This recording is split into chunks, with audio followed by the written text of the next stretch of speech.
یا ایوہ الذین آمنو، اے لوگو جو ایمان لائے ہو، اسبرو تم صبر کرو، وصابرو اور تم دشمن کے مقابلے میں بھی صبر کرو، ورابطو اور تم مورچہ بندی کرو، واتقوا اللہ اور تم اللہ سے ڈرو، لعلکم تفلحون تاکہ تم فلاح پا جاؤ، بحمد اللہ اللہ رب العزت کے فضل و احسان سے آپ میں سے اکثر احباب نے سبقن قرآن کریم کی یہ عظیم الشان صورت مع ترجمہ مع تفسیر پڑھی ہے۔ اللہ رب العزت کی بارگاہ میں دعا ہے کہ جن احباب نے سبقن یہ سورہ مبارکہ پڑھی ہے، اللہ ان کا پڑھنا قبول فرمائے اور انہیں مزید پڑھنے کی توفیق عطا فرمائے، اور اس عظیم الشان کار خیر پہ انہیں استقامت عطا فرمائے۔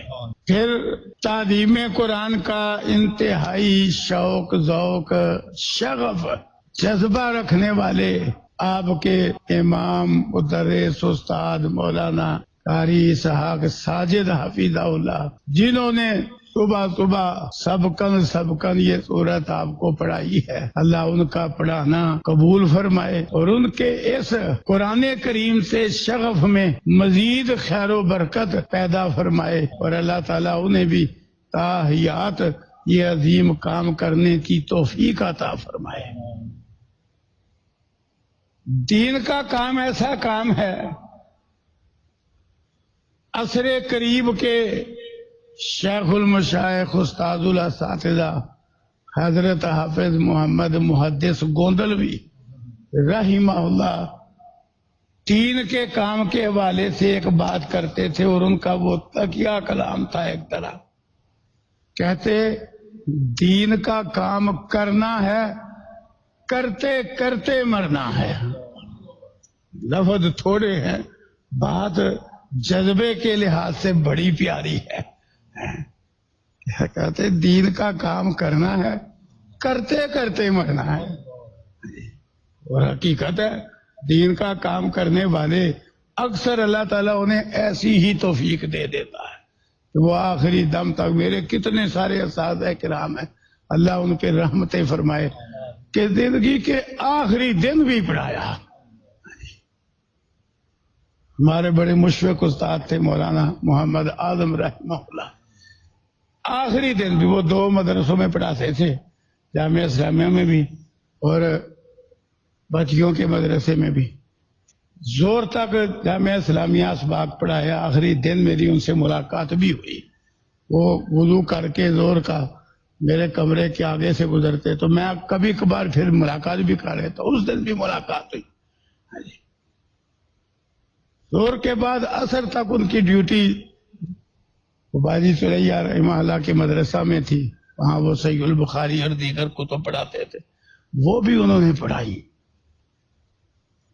یوں سمجھیے عصر پڑھتے ہی گھر گئے تو 10 منٹ بعد مجھے ان کے بڑے بیٹے کا فون آ گیا کہ باجی وفات پا گئی۔ دیکھو آخر دم تک دین کا کام۔ پھر آپ کے اس علاقے میں نوشہرہ روڈ کی محمدی مسجد میں بڑے پیارے بزرگ خطیب تھے مولانا یوسف سنت پوری رحمہ اللہ، میں وہ جمعہ ان کے پیچھے پڑھ رہا تھا، اب وہ بھی اکثر دعا کرتے تھے میں جمعہ پڑھاتے اللہ مجھے بلا لے، بلانا تو ہے، تو جی میں موجود تھا، توحید پہ انہوں نے وہ خطبہ دیا، وہ بات کرتے کرتے ایسے محسوس ہی نہیں ہوتا تھا کہ یہ آخری خطبہ زندگی کا، چہرہ منور پر جلال انداز، پورے مجمع میں وہ کہتے ہیں چلو شاعر مشرق کی مان لو، وہ بھی کہہ گئے یہ نغمہ فصل گل و لالا کا نہیں پابند، بہار ہو کے خزاں لا الہ الا اللہ، اس طرح انہوں نے پورے جلال سے کہا بہار ہو کے خزاں لا الہ الا اللہ، اس کے آگے لفظ نہیں نکلا، حتیٰ کہ اشارے سے کہا کہ پانی، ساتھ ہی ویسے ممبر پر ہی لیٹ گئے، ساتھیوں نے آگے بڑھ کے اٹھایا تو سمجھو مجمع عام میں توحید پر خطاب کرتے ہوئے اور لا الہ الا اللہ کے مبارک کلمے پر زندگی کا اختتام ہو گیا، ممبر پر ہی فوت ہو چکے تھے۔ تو دین کا کام کرنا ہے، کرتے کرتے مرنا ہے انشاءاللہ۔ یہ جذبہ پیدا کر لو، یہ بڑا اچھا جذبہ ہے۔ اللہ اکبر۔ تو بہرحال یہ پھر سورہ آل عمران، اس کی دو فضیلتیں عرض کرتا ہوں۔ مسند احمد میں حدیث ہے، حضرت عائشہ رضی اللہ عنہ بیان کرتی ہیں کہ رسول اللہ صلی اللہ علیہ وسلم نے فرمایا کہ جس نے قرآن کریم کی پہلی 7 سورتیں اخذ کر دی، اخذہ کا لفظ ہے، یہ بڑا پرتاکید لفظ ہے، جس کا مطلب ہے اچھی طرح انہیں سمجھ کے پڑھ لیا، سیکھ لیا، یاد کر لیا۔ رسول اللہ صلی اللہ علیہ وسلم نے سند دی، آج بھی سندیں دی جا رہی، آپ نے قیامت تک کے لیے یہ سند دے دی کہ جس نے خصوصاً پہلی 7 سورتیں قرآن کریم کی اچھی طرح سمجھ لی، سیکھ لی، فرمایا فَهُوَ حَبْرٌ، وہ دین کا عالم ہے۔ یہ رسول اللہ صلی اللہ علیہ وسلم نے سند، تو آپ نے ماشاءاللہ یہ عظیم الشان سورت ان میں سے یہ ایک پڑھی ہے۔ پھر صحیح مسلم میں ہے، حضرت ابو امامہ باہلی رضی اللہ عنہ بیان کرتے ہیں کہ رسول اللہ صلی اللہ علیہ وسلم نے فرمایا اقرأوا الزہراوین، لوگو 2 انتہائی روشن چمکدار سورتیں پڑھا کرو، یعنی پڑھتے رہو۔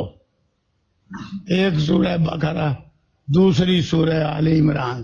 فرمایا یہ کل قیامت کے دن ایسے آئیں گی جیسے 2 صاحبان ہیں، یا 2 بادل ہیں، یا پرندوں کے 2 جھونڈ ہیں، اپنے پڑھنے والے کے حق میں سفارش کریں گی، حتیٰ کہ لفظ ہے جھگڑا کرے گی، یعنی مطلب ہے پرزور سفارش کرے گی۔ یہ 2 فضیلتیں میں نے عرض کی ہیں۔ پھر سورہ آل عمران کی یہ آخری آیت کریمہ، اس میں اللہ نے ایمان والوں کو مخاطب کر کے 4 کاموں کا حکم دیا ہے اور 2 لفظوں میں ان کا شاندار نتیجہ سنایا ہے۔ یہ اللہ تعالیٰ کا قرآن کریم میں اس آخری امت کے اہل ایمان کے لیے بڑا پیارا انداز ہے۔ پورے قرآن میں 1 کم 90 بار اللہ نے یہ انداز اختیار فرمایا ہے، ان میں سے ایک ہے یا ایھا الذین آمنوا۔ یہ بڑا پیار بھرا انداز بھی ہے اور اس میں ایمان والوں کو ان کا مقام بھی یاد کروایا گیا ہے کہ تم تو مان چکے ہو، لہذا یہ حکم بھی مانو کہ تم وہ لوگ ہو، یا ایھا الذین آمنوا، اے لوگو جو ایمان لائے ہو، یعنی کہ تم تو ایمان کا دعویٰ کرنے والے ہو، تم ماننے کا سارا کچھ جو اللہ نے اتارا ہے اس کے آگے سر تسلیم خم کرنے کا، دین کے اندر پوری طرح داخل ہونے کا، دل سے، زبان سے، عمل سے دین ماننے کا اقرار کر چکے ہو، لہذا ہمارا یہ حکم بھی مانو۔ یہ انداز ہے، اس میں محبت کا اظہار بھی ہے، اس طریقے سے ذرا عمل پر ابھارنا بھی ہے۔ یا ایھا الذین آمنوا، اے لوگو جو ایمان لائے ہو، اصبروا، پہلا حکم 4 میں سے، تم صبر کرو۔ یہ ایسا حکم ہے قرآن کریم میں کہ سمجھو اس ایک حکم میں تھوڑا سا غور کیا جائے تو سارا دین آ جاتا ہے، حتیٰ کہ بعد والے 3 حکم بھی اس میں آ جاتے ہیں، لیکن تاکید کے لیے علیحدہ کہ اصبروا، صبر کرو۔ صبر کا اصل لغوی معنی ہوتا ہے روکنا۔ سارا دین یہ اپنے آپ کو روکنا ہی ہے، کہیں کسی چیز پر روکنا ہے، کہیں کسی چیز سے روکنا ہے۔ اس لیے صبر کے 3 موٹے موٹے مفہوم اہل تفسیر نے بیان کیے ہیں۔ پہلا مفہوم نیکی پر صبر، کیوں نیکی سے پیچھے ہٹانے والی چیزیں چاروں طرف سے انسان کے پیچھے پڑی ہوئی ہیں کہ یہ نیکی چھوڑ دے، چاروں طرف سے انسان کے پیچھے پڑی ہوئی ہیں نیکی چھڑانے والی چیزیں۔ تو نیکی پر صبر کیا ہے کہ ان چھڑانے والی چیزوں کا مقابلہ کر کے نیکی کرتے رہنا ہے. یہ ہے نیکی پر صبر. نماز ہے، روزہ ہے، یہ قرآن پڑھنا پڑھانا ہے، چیزیں پیچھے ہٹانے کے لیے کوشش کر، جن میں برتر فرشت شیطان دشمن ہے جو پوری کوشش میں رہتا ہے ہر وقت کہ یہ اس نیکی کو چھوڑ دے. تو مقابلہ کر کے اپنے آپ کو نیکی پہ قائم رکھنا، جس کا دوسرا نام استقامت ہے. تو صبر کا پہلا معنی یہ ہے، نیکی پر صبر کرو، جمے رہو نیکی پہ. دوسرا معنی ہے اس میں گناہ سے صبر، کہ گناہ کی طرف کھینچنے والی چیزیں چاروں طرف سے انسان کے پیچھے پڑی ہوئی ہیں، وہ کھینچنے کے کاری گناہ، وہ ہر بھاری سے بھاری گناہ، خطرناک سے خطرناک گناہ بڑا پرکشش کر کے پیش کرتی ہیں. شیطان ہے، نفس امارہ ہے، کفار و مشرکین ہے، بے دین اسلام کا دعویٰ کرنے والے بھی وہ کھینچ کھینچ کے اس کو وہ گناہ کی طرف لاتے ہیں. یہی وجہ ہے کسی کو ایک نیکی پہ لگانے کے لیے نا سارا سال چاہیے جی، پر گناہ پہ لگانے کے لیے منٹ چاہیے. تو وہ گناہ کی طرف کھینچنے والی چیزیں بڑی ہیں. تو دوسرا معنی ہے صبر کا گناہ سے صبر کرنا، کہ چیزیں کھینچ رہی ہیں اپنے آپ کو بچانے کی کوشش کرنا. اب دیکھو کتنا سارا دین نیکی پر صبر کرنے میں آ گیا. ارکان اسلام، فرائض، واجبات، سنن، مستحبات، سب پہ صبر کرنا ہے جی. گناہ سے صبر کرنا، بہت سارا دین اس میں آ گیا. جتنے حرام کام ہیں، ممنوع کام ہیں، ان سے اپنے آپ کو بچانا، یہ بھی صبر میں آ گیا.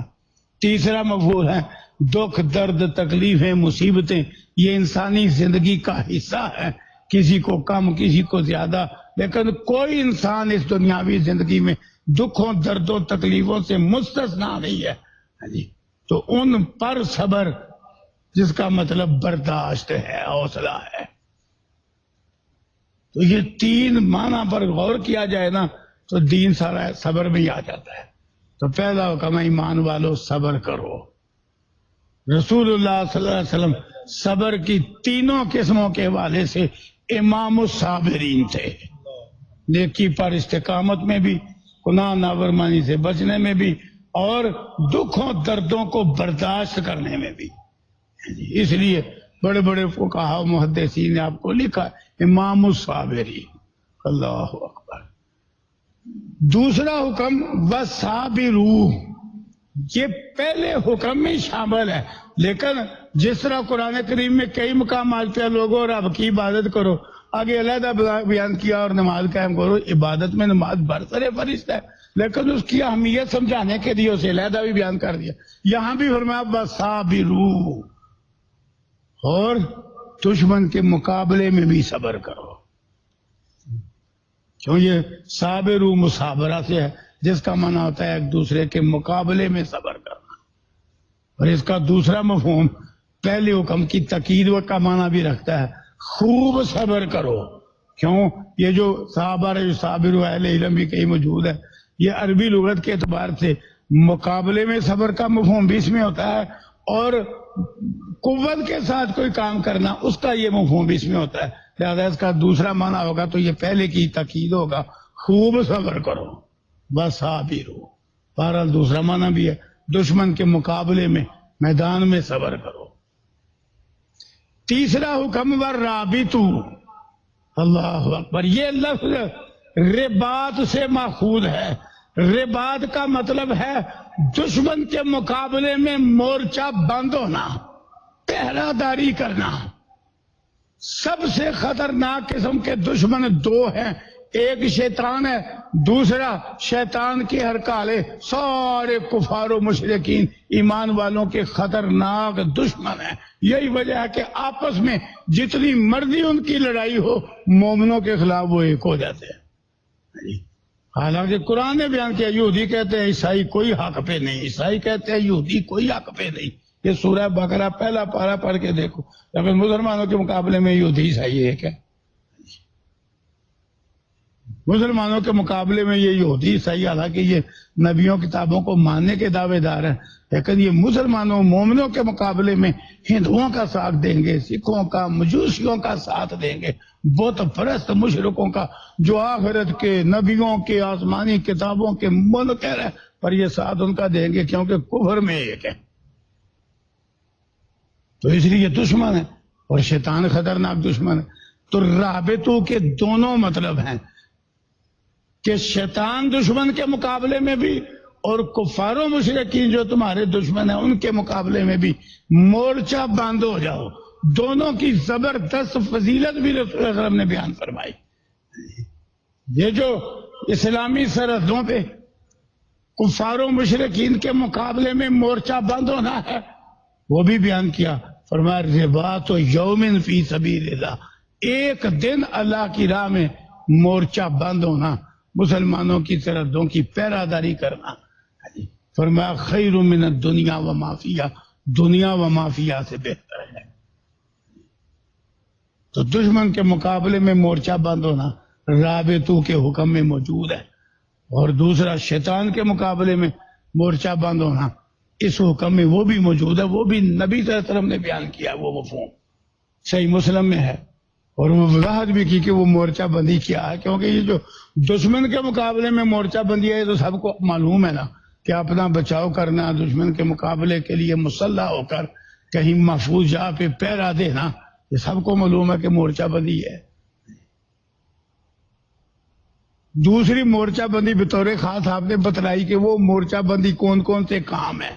آپ نے فرمایا صحیح مسلم ہے، کیا میں تمہیں وہ کام نہ بتلاؤں اور جن کے ذریعے اللہ گناہ مٹاتا اور درجات اونچے کرتا ہے؟ اللہ اکبر، گناہ بھی مٹاتا ہے، درجے بھی اونچے کرتا ہے۔ پھر آپ نے 3 کام بتلائے بڑے بڑے، اللہ اکبر۔ پہلا کام فرمایا اسباغ الوضوء علی المکارہ، مکرہ کی جمع ہے مکارہ، ناپسندیدگی کی حالتوں میں وضو پورا کرنا ہے۔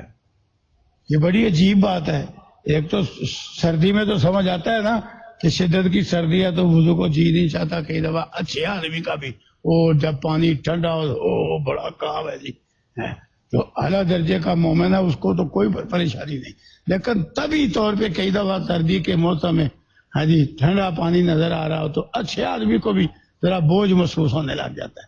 یہ تو معروف مفہوم والا مکارے کا، لیکن کئی دفعہ شیطان کے حملے کی وجہ سے گرمی میں بھی نہیں وضو کرنے کو جی چاہتا، حقیقت ہے کئی لوگوں کو گرمی میں بھی 2 گھنٹے نہروں میں گھسے رہیں گے لیکن وضو سے جان چھڑائیں گے، وہ شیطان حملہ کر دے گا، نفس ہمارا غالب ہو جائے گا۔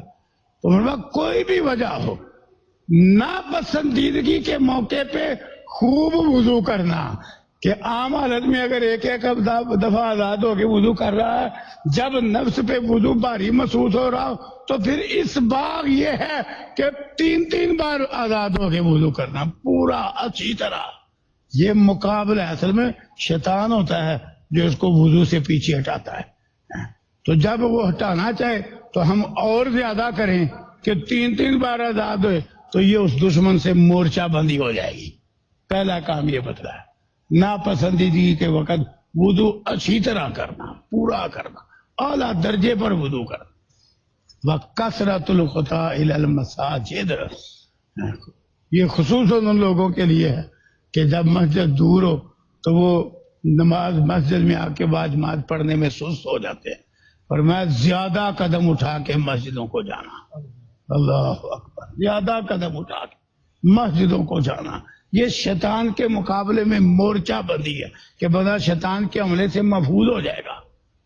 ہم دیکھتے ہیں کئی علاقے میں پہلے عید کی مسجد نہیں ہوتی تو لگتا ہے یہاں کوئی ہے ہی نہیں، اور مسجد بنتی ہے تو وہ پہلے دن سے اس گلی محلے کے اندر سے 100-150 نمازیوں کی آ جاتی ہے، وہ پتہ چلتا ہے یہ پہلے دور ہونے کی وجہ سے سست سے قریب ہوئے سے نماز پڑھنے لگے، لیکن نہیں، دور ہے، دور جاؤ، زیادہ قدم اٹھا کے مسجدوں کو جانا۔ پہلے بھی 2 فضیلتیں کہ ان کے ذریعے گناہ اللہ مٹاتا ہے، درجے اونچے کرتا ہے، آخر میں تینوں کی کٹھی فضیلت، زیادہ قدم اٹھا کے مسجدوں کو جانا، یہ تو بڑا شان والا کام۔ گناہ بھی مٹتے ہیں، درجے بھی اونچے ہوتے ہیں۔ تیسرا عمل بتلایا وانتظار الصلاۃ عبادت، نماز کے بعد دوسری نماز کا انتظار کرنا۔ یہ جو مومن ہے نا، مومن اللہ تعالیٰ نے دنیاوی امور کی خاطر بڑا مناسب فاصلہ بھی رکھا ہے پانچوں نمازوں میں، بڑی حکمت پر ہے یہ فاصلہ۔ ہاں جی، کہ آدمی فجر پڑھ کے دنیا کا کام کاج کرے، پڑھنے پڑھانے کا کام کرے، کوئی لمبا ٹائم رکھ دیا فجر سے زور تک، کیوں؟ بڑا ہوتا ہے کام، 5-6 گھنٹے بن جاتے ہیں۔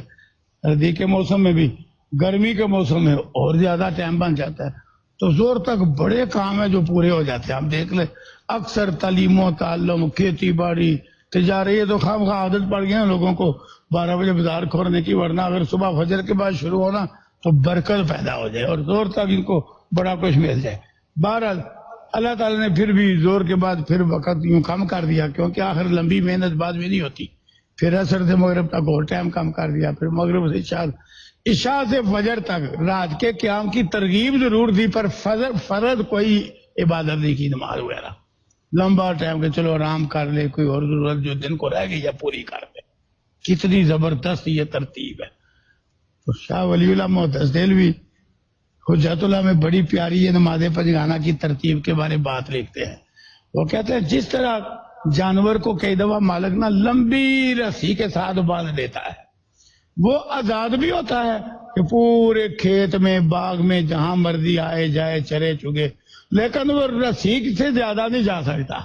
کہتے ہیں یہی حال مومن کا ہے کہ وہ مسجد کے ساتھ ایسا بندھا ہوا ہے کہ اس نے زور سے اس کے بعد تک انتظار کرنا ہے اثر کا، کہ میں سارے معاملات اس طرح کروں کہ میری اثر نہ خراب ہو۔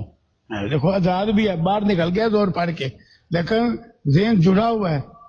جو صحیح نمازی ہے نا، حقیقت ہے وہ اپنے سارے امور ملحوظ رکھ کے کرتا ہے کہ اگلی نماز کو وقت کتنا ہے۔ یہ حقیقت ہم دیکھتے ہیں لوگ کہتے ہیں وہ اثر پڑھ کے مسجد سے بے شک نکل گیا، لیکن وہ جڑا ہوا ہے۔ جس طرح وہ لمبی رسی میں جانور بندھا ہوا ہے نا، اس کا دماغ بھی مسجد سے بندھا ہوا ہے کہ اب مغرب پڑھنا ہے۔ مغرب پڑھ کے مسجد سے بے شک نکل گیا ہے، لیکن دماغ عشاء کے لیے مسجد سے پھر جڑا ہوا ہے۔ اللہ اکبر ہے۔ تو یہ جو ہے نا، ایک نماز کے بعد دوسری نماز کا انتظار کرنا، یہ نماز سے محبت، نماز کے ذوق شوق ولولے کا انداز ہے۔ تو فرمایا یہ تیسرا عمل جس کے ذریعے اللہ گناہ مٹاتا ہے اور درجے اونچے کرتا ہے۔ پھر ان تینوں کاموں کے بارے آخر میں فرمایا فَذَلِكُمُ الرِّبَاطُ، فَذَلِكُمُ الرِّبَاطُ، اور یہ شیطان کے مقابلے میں مورچہ بندی ہے، یعنی یہ وہ کام ہے جس کا اللہ نے حکم دیا وَرَابِطُ، مورچہ بند ہو جاؤ۔ وَاتَّقُوا اللَّهَ، چوتھا حکم، آخری حکم اس آیت کریمہ میں، اور لوگوں تم اللہ سے ڈرو۔ یہ سمجھو بنیاد ہے سارے دین کی، صحیح معنوں میں انسان کی اصلاح اور درستگی اللہ کے ڈر سے ہی ممکن ہے۔ دنیا کا کوئی قانون، ضابطہ، دستور ظاہری طور پہ انسان کو قابو کر سکتا ہے، لیکن حقیقی اصلاح اللہ کے ڈر سے ہی ممکن ہے۔ لہذا سب سے زیادہ قرآن کریم میں جس کا حکم ہے نا، وہ یہی لفظ ہے۔ کہیں اتقوا اللہ کے الفاظ ہیں، کہیں اتقوا ربکم کے ہیں، پر سب سے زیادہ حکم عطا کہ کئی آیتیں قرآن کریم کی ایسی ہے، ایک آیت کے اندر 2 بار ہے اتقوا اللہ۔ سورہ نساء کی پہلی آیت میں بھی ایسی ہے، اتقوا 2 بار ہے۔ سورہ حشر کے اندر ایک آیت میں، ہاں جی، وَلْتَنظُرْ نَفْسٌ والی آیت میں 2 بار اتقوا اللہ ہے۔ ایک ایک آیت میں 2 بار ہے۔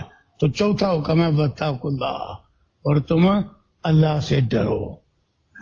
اللہ کا ڈر، یہ بات یاد رکھے، اس طرح کا نہیں جیسے معاذ اللہ دشمن سے ڈرا جاتا ہے، جیسے کسی ڈرونی شے سے ڈرا جاتا ہے۔ نہیں، اللہ کا ڈر ایسے ہے جیسے کسی محسن سے ڈرا جاتا ہے، جس ڈر میں ڈر کے ساتھ پیار، محبت، الفت، عقیدت، احترام بھی ہے۔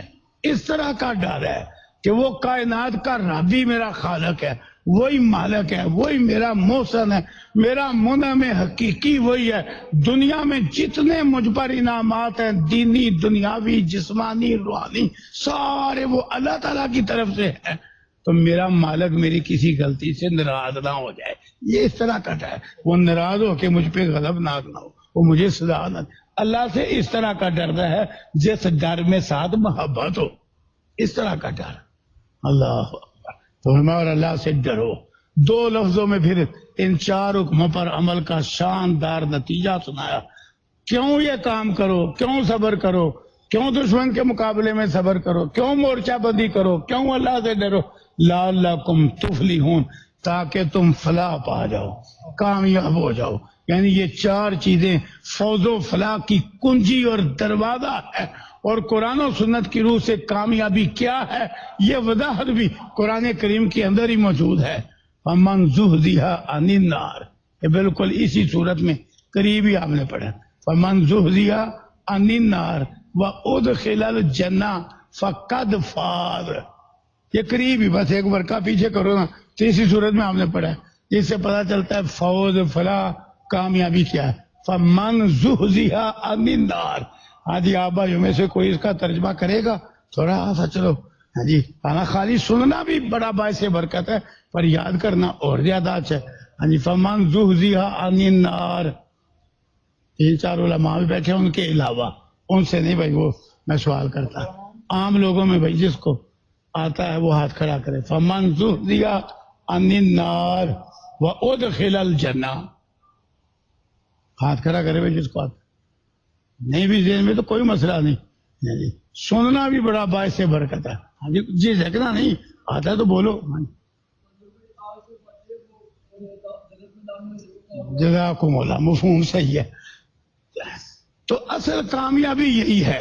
دیکھ لو, سننے کا فائدہ ضرور ہوتا ہے. کئی دفعہ آدمی صرف بولتے ہوئے نا جھجکتا ہے. رسول اللہ صلی اللہ علیہ وسلم نے بالکل آسان سا سوال کیا, لیکن صحابہ کرام یہ سمجھ کے کہ آخر یہ سوال نبی علیہ السلام نے کیا تو پتہ نہیں کیا اس کا جواب ہے, وہ دور دراز کے وہ جو ہے نا درختوں میں کھو گئے. حالانکہ آپ نے اس درخت کے بارے سوال کیا تھا جو مدینے کی گلیوں میں تھا, کھجور کا درخت.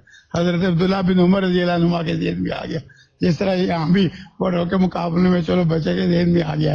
وَمَنْ زُحْزِحَ عَنِ النَّارِ, جس کو آگ سے بچا لیا گیا, وَأُدْخِلَ الْجَنَّةَ, اور جنت میں داخل کر دیا گیا. اللہ تعالیٰ کے ہاں کامیابی صرف یہ, ہم تو سمجھتے ہیں یار شادی ہو جائے میں کامیاب, شادی کے بعد اولاد مل جائے میں کامیاب, یہ تو ضرورتیں ہیں. میرا کاروبار چل جائے میں کامیاب, یار گھر اپنا ہو جائے میں کامیاب, میری سواری اپنی ہو جائے میں کامیاب, یہ تو ضرورتیں ہیں دنیا کی, یہ کامیابی نہیں.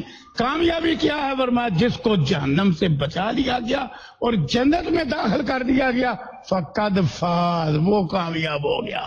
تو فرمایا یہ چار کام کرو لعلکم تفلحون, تاکہ تم کامیاب ہو جاؤ. کیا مطلب؟ جہنم سے بچ جاؤ اور جنت میں چلے جاؤ. تو اللہ تعالی ہمیں عمل کی توفیق عطا فرمائے.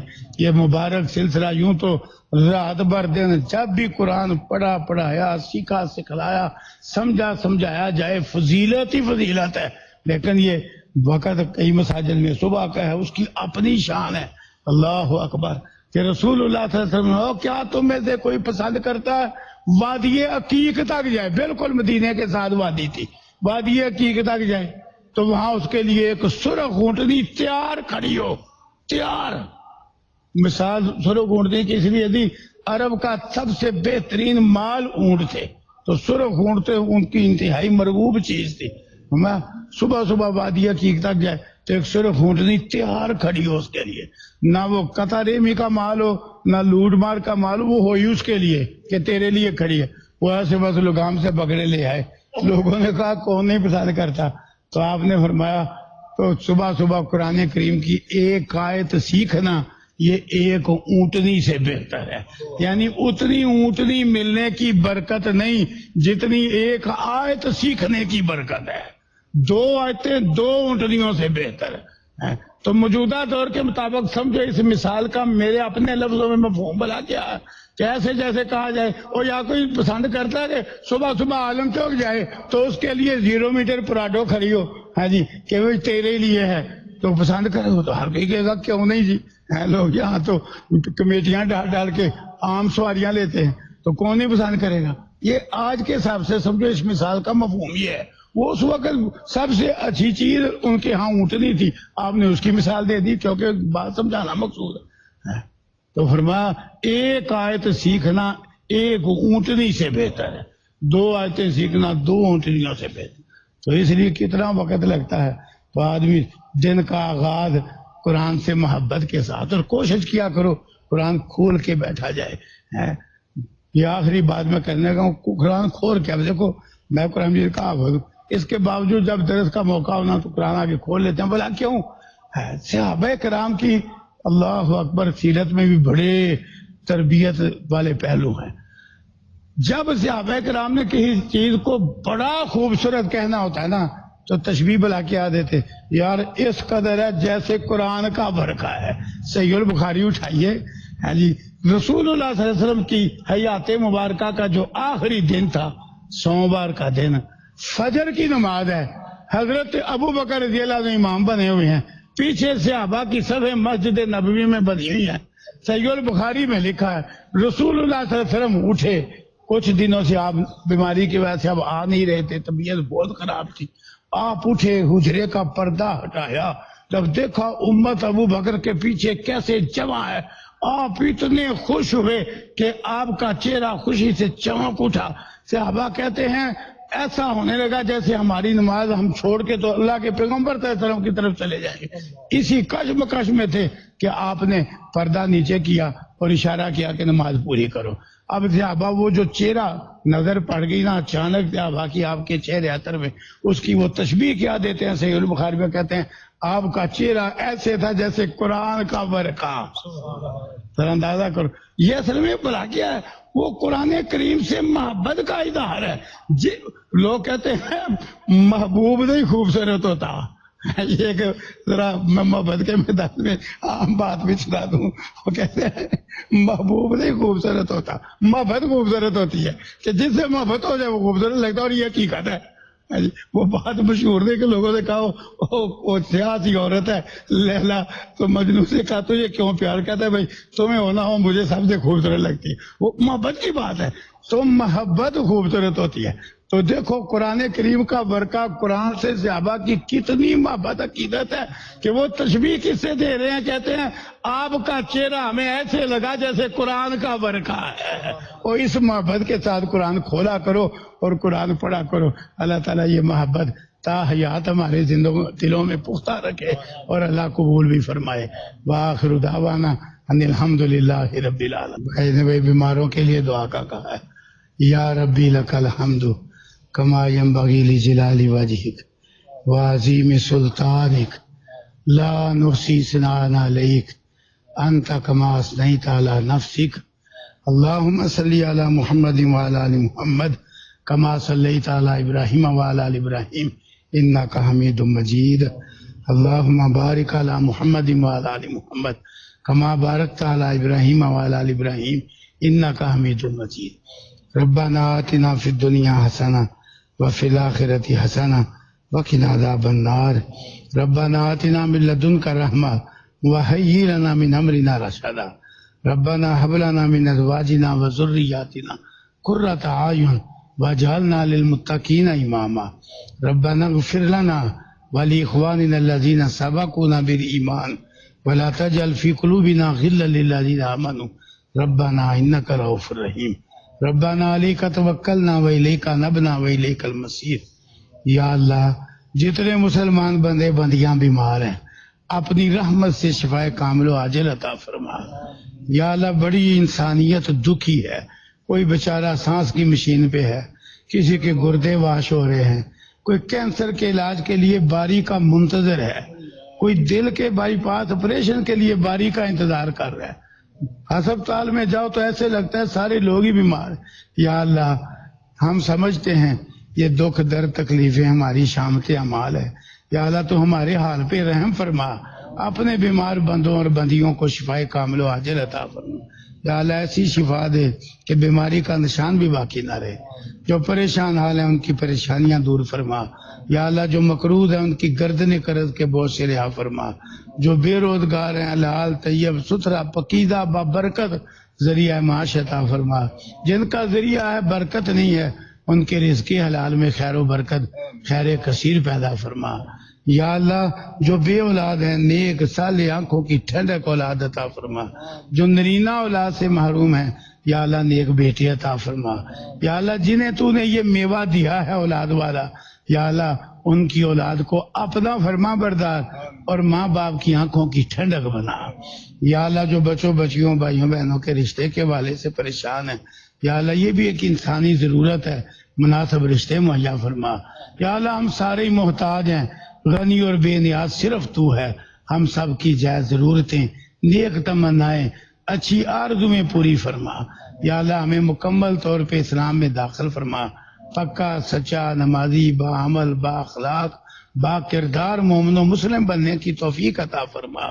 یا اللہ یہ دن، حج کے دن، قربانی کے دن، ذکر اذکار کے دن، خوش قسمت لوگ بڑی تعداد میں تیرے گھر کے گرد جمع ہیں۔ یا اللہ حجاج کرام کی سعادتیں قبول فرما، یا اللہ ان کی حفاظت فرما، انہیں خیر و عافیت سے واپس وطنوں تک پہنچا۔ یا اللہ انہیں ہر کام قرآن و سنت کے مطابق کرنے کی توفیق عطا فرما، قربانیاں کرنے والوں کی قربانیاں قبول فرما، ذکر اذکار کرنے والوں کے ذکر اذکار قبول فرما۔ یا اللہ قبولیت یہ اصل چیز ہے، ہمیں ایسے معیار پر قرآن و سنت کے مطابق ہر عبادت نیکی کی توفیق دے کہ تیری بارگاہ میں قبولیت کے معیار کو پہنچ جائے۔ یا اللہ قبول فرما، یا اللہ قبول فرما۔ یا اللہ یہ صبح صبح قرآن کریم کی محبت سے کئی دور سے بھی لوگ آئے ہیں، یا اللہ ماشاءاللہ محبت کے ساتھ مسجد کے پیارے خطیب بھی دور سے آئے ہیں، اور کئی ساتھی مجھے نظر آ رہے ہیں دور سے آئے ہیں قرآن کی محبت کے ساتھ۔ یا اللہ ہماری یہ محبتیں قبول فرما۔ یا اللہ اپنے اس گھر کو تا قیامت آباد فرما، یہاں دین کا، خیر کا، نیکی کا بڑا کام ہو رہا ہے۔ یا اللہ ہر قسم کے شر سے، نظر بد سے محفوظ فرما۔ جو احباب اس کام کے اندر جس انداز میں شریک ہیں، خواہ وقت دے کے، پیسہ خرچ کر کے، قرآن سے جڑ کے، نماز پنجگانہ سے جڑ کے، یا اللہ امام، مقتدی، خطیب، سامعین، منتظمین، یا اللہ سب کی محنتیں، کوششیں قبول فرما۔ یا اللہ یہ ایک ہی بات کا ہم تجھے حوالہ دیتے ہیں، یا اللہ یہ سارے تیرے گھر سے جڑے ہوئے ہیں، تو اپنے گھر سے جڑنے والوں کا یہ جڑنا قبول فرما، اور تا قیامت یہ مسجدیں آباد فرما، مدارس آباد فرما، اور ہر مومن و مسلم کو تا زندگی ان مسجدوں کے ساتھ، مدرسوں کے ساتھ، قرآن کریم، حدیث اور سنت کے ساتھ جڑا رہنے کی توفیق عطا فرما۔ یا اللہ جتنے تیرے بندے بندیاں ایمان والے، توحید والے، اسلام والے دنیا سے جا چکے، یا اللہ خواہ وہ ہمارے ماں باپ میں سے ہیں، عزیز و اقارب میں سے ہیں، ہمارے اساتذہ و مشائخ میں سے ہیں، دوست احباب میں سے ہیں، یا اللہ ان کی بشری خطائیں معاف فرما، انہیں جنت الفردوس میں اعلیٰ علیین میں اونچا مقام عطا فرما۔ یا اللہ ہمارے وطن عزیز پاکستان کی حفاظت فرما، اندرونی بیرونی ظاہری و باطنی دشمنوں اور سازشوں سے بچا، امن و سلامتی کا گہوارہ اور اسلام کا قلعہ بنا۔ یا اللہ پورے عالم اسلام کی حفاظت فرما، عالم اسلام کو عالم کفر کی سازشوں سے بچا۔ اللہم انا نسألک الجنہ وما قرب الیہا من قول وعمل ونعوذ بک من النار وما قرب الیہا من قول وعمل۔ سبحان ربک رب العزت عما یصفون وسلام علی المرسلین والحمد للہ رب العالمین۔